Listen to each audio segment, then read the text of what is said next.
Okay, so there is something to be said about these cars. They are beautiful cars produced in the 70s. They've got a great design, versatile, easy to use, and made for Australian roads. But you just don't see these colours anymore. I mean, you're looking at a brilliant liniment green LJ XU1, then you're looking at a Lone Ranger CK Bathurst prefix, CK prefix XU1, and they're just unreal. I pinch myself that I've got this actual work that I do that not many people in Australia do, and I'm always challenging myself to try and make the standards and the quality better. I'm never going to be perfect, because if you think that, you're in the wrong game. So you've just got to keep on improving your skills to keep on building these and get better at what you do each time. But you know, I'm really trying to showcase my standards on this one here, especially because this is one that's I'm making a video on that is from a start to finish. So it arrived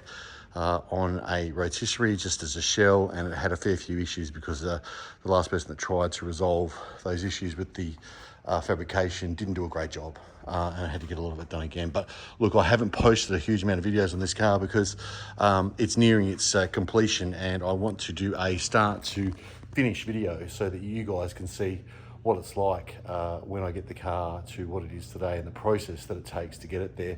There is another car coming. It is another one of these. It's actually a CK Bathurst prefix. Again, it's in a beautiful amethyst color. It's pretty much a production line now of these XU1s.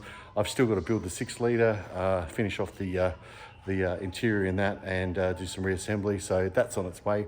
Plus I've got a plum dinger, and that should be here next week. So if you're getting bored, keep watching these videos, and hopefully it'll free up some of your time to look forward to the next ones that come out, so those videos aren't too far away.